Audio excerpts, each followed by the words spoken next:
Let me tell you something. A few months ago, I found myself staring at my credit card statement at 3 a.m. I felt a knot in my stomach that just wouldn't let me swallow. It wasn't because of one big flashy purchase. It was the trail of 1,000 invisible decisions that were slowly suffocating me. You see, I always thought personal finance was for people who enjoyed spreadsheets, wore cheap suits, or owned corporations. I just wanted to live. But that night, with the blue light of my phone screen burning my eyes, I realized my money wasn't going toward investments or even actual luxury. It was evaporating into convenience. I bet you felt that too. That nagging sensation that the month is too long and your paycheck is too short. I'm not talking about being broke. I'm talking about that strange mental fog where you know you earn enough to be okay, yet somehow you end up on a Sunday night ordering takeout because you deserve it, while your savings account looks like a ghost town. Does that sound familiar? Or are you still pretending that next month will be different without changing a single thing? The illusion of control. I tried doing what everyone tells you to do. I downloaded 5 different apps. I tried tracking every single cent, even the gum I bought at the gas station. It was a disaster. I felt like a prisoner of my own money. I got frustrated. I felt stupid. That's when I realized my first big mistake. I was treating my money like a math problem, when it's actually an emotional problem. Think about your last impulse purchase. You didn't buy that gadget or those shoes because you needed them. You bought them because you were bored or stressed, or because you wanted to feel like someone who could afford them. I spent years avoiding the word budget because it felt like a diet, and nobody likes diets. But a budget isn't a list of restrictions, it's a map of your priorities. If you don't tell your money where to go, it will find its own way to the places that serve you the least. Look at your own life for a second. If I looked at your bank statement right now, would I see your dreams or would I see your distractions? The autopsy of my bank account. To create my version of a budget, I stopped looking forward and started looking back. I pulled up my last 3 months of bank statements. I'm not gonna lie, it was painful. It felt like an autopsy of my character. I saw the $150 I spent on a gym I visited twice. I saw the small $5 subscriptions that added up to a car payment. I saw the cost of my own laziness in the form of delivery fees. Seeing the amount of money I threw away on interest and 5-minute cravings gave me this dull, heavy anger. Not anger at the banks, anger at myself. I realized I was using my money to buy versions of myself that didn't actually exist. The me who goes to the gym, the me who cooks organic meals but lets the vegetables rot in the crisper drawer because I'm too tired to chop an onion. You're probably doing the same thing. You're paying for a life you think you should have instead of funding the life you actually want. The shadow expenses. Let's talk about you for a minute. Why is it so hard for you to open that banking app? Is it because you don't have the time? Or is it because you're terrified of what you'll find? You're scared to see that you're working 40, 50, 60 hours a week just to sustain a lifestyle that doesn't even make you happy. We call it personal finance, but there's nothing financial about the fear of missing out. You go out to that dinner you can't afford because you don't want to be the boring friend. You upgrade your phone because yours feels old after only a year. I've been there.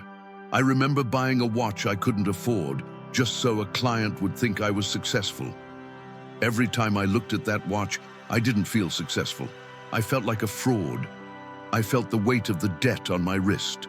Is there something in your house right now that represents a debt you're still paying? How does it feel to look at it? Redefining the rules. I'm not going to sit here and tell you to divide your money into magic percentages. Life isn't a pie chart.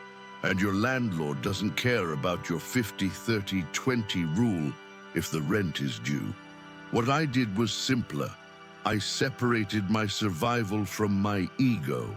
Rent, electricity, basic groceries, those are non-negotiable. That's survival. But then there's that gray area, that zone where you decide if you are the master of your life or a slave to your next impulse.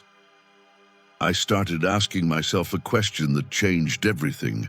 How many hours of my life does this cost? When you see $100 pair of shoes, don't see $100.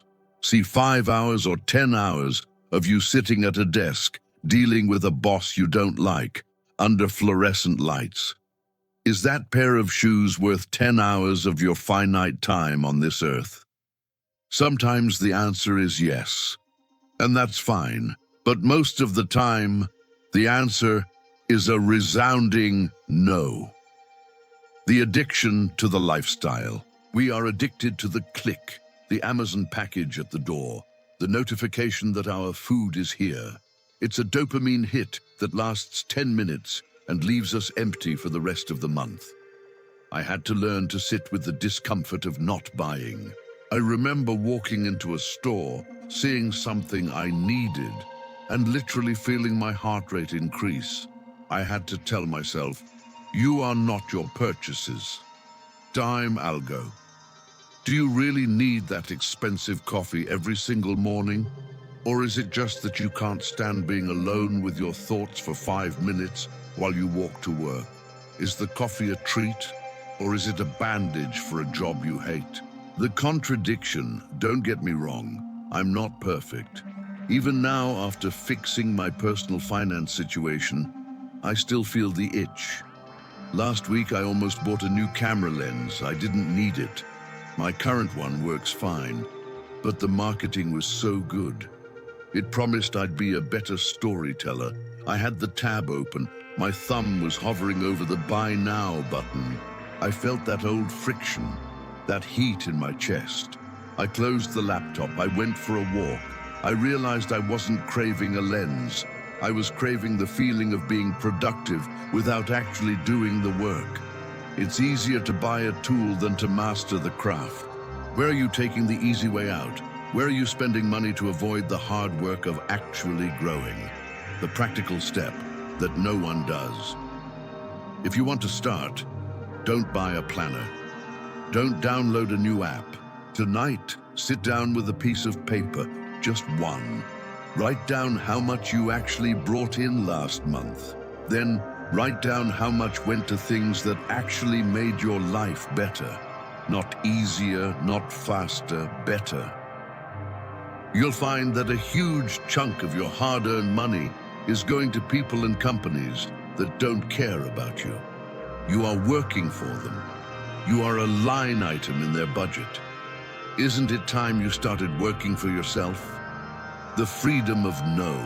The most powerful word in personal finance isn't invest or diversify, it's no. No, I don't need that. No, I'm not going to that event. No, I'm not upgrading yet. Every time you say no to a meaningless expense, you are saying yes to your future self. You are buying your freedom, one avoided purchase at a time.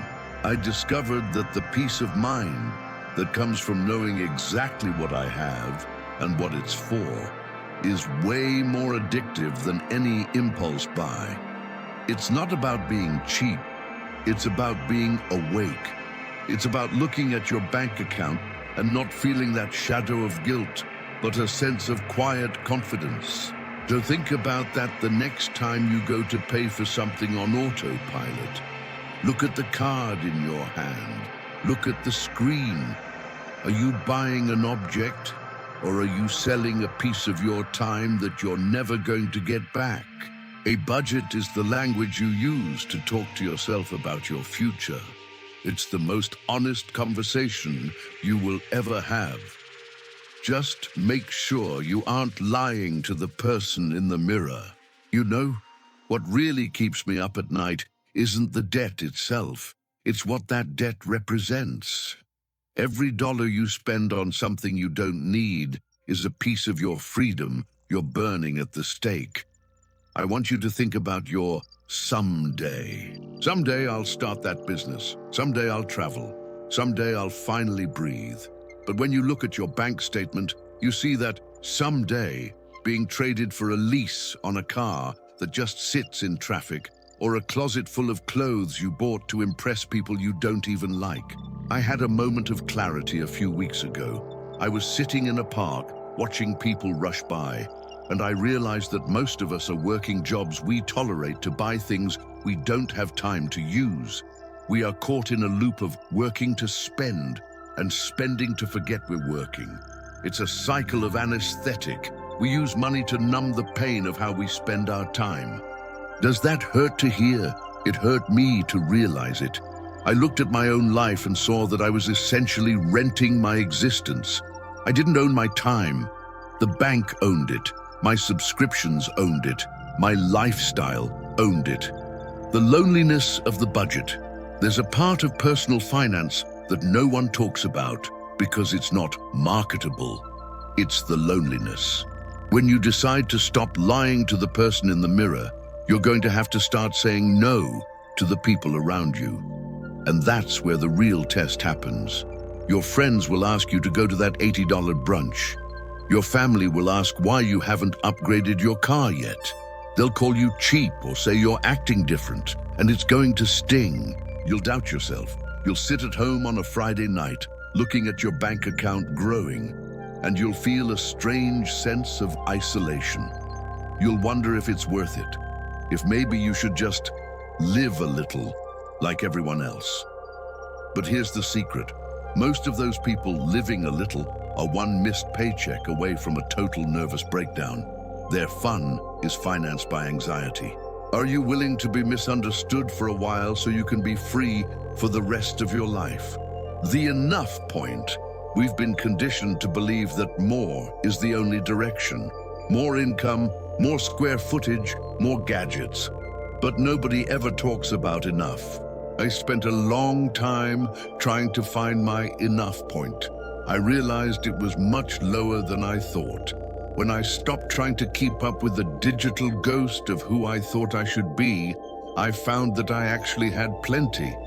My budget showed me that I was rich in resources, but poor in intention.